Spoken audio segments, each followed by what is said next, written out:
What's up, guys? Welcome to your 150th Android tutorial for the new Boston, and just want to say congratulations for getting this far. I know we've gone kind of quick in some places, been pretty boring lately, so I apologize for that. Just been trying to get all these tutorials done, and so my humor just went down the drain.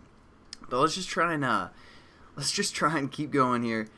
First thing, if you guys notice, I just deleted pretty much our get method, and we're just starting again brand new from within this class.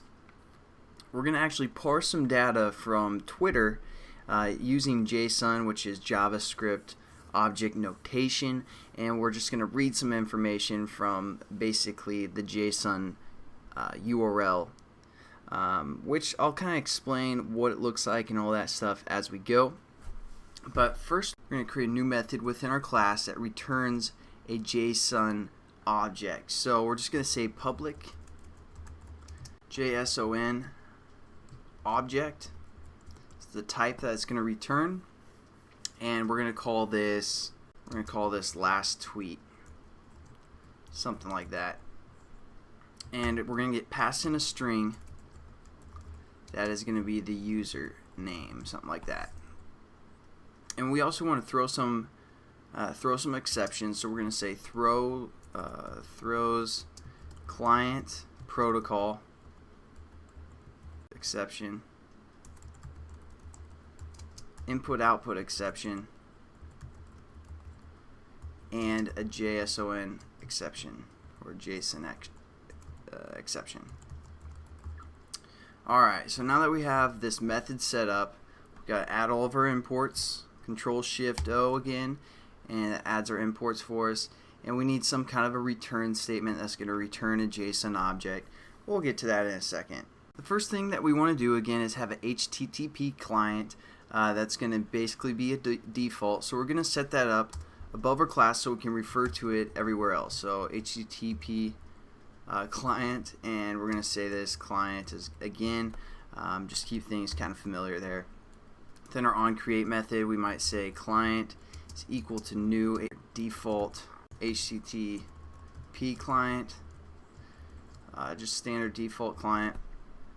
Nothing new for the most part. Again, just add our imports. Alright, so now let's get into it. Basically, mainstream websites that use some kind of JavaScript, object notation or JSON allows that to be public, so people like us can pull some of the information and use it in our applications.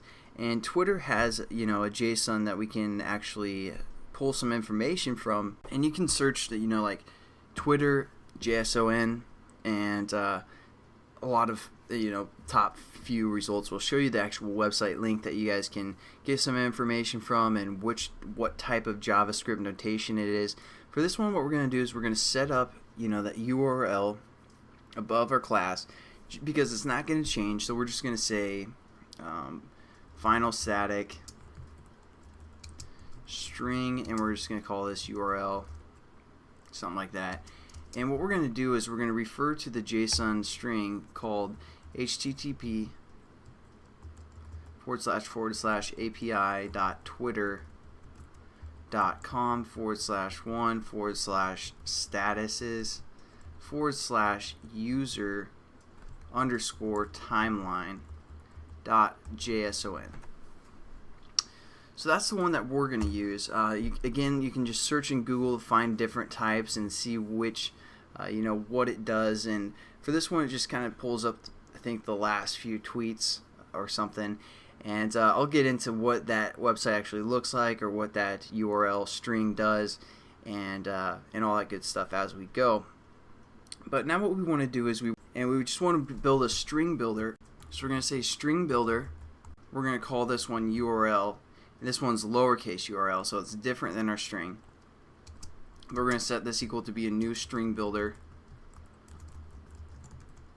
And we're going to say URL within the parentheses. So basically what we're doing is using a string builder to build the string off of our JSON code or URL, whatever you guys want to refer to that as. And then what we're going to do is we're going to parse some data from that. But before we do that, I want to show you guys what this kind of looks like. So we're going to do that first. So give yourself a few spaces. We're just going to use again the HTTP get command, and we're just going to say get, and this is equal to new HTTP get, and then we're going to refer to our URL lowercase .toString. So again, nothing new for the most part, and that's probably it for this tutorial. We haven't done too much, but we do now kind of understand that some mainstream services like Twitter allow some JSON references that we can pull some data from and use. And our application actually doesn't do all of that work. It's Twitter that's doing the work, and we're just pulling some of the data. So that's probably the lesson for today. But so we're going to get into setting up this last tweet method to return a JSON object, and I'll catch you guys in the next tutorial. Have a good one.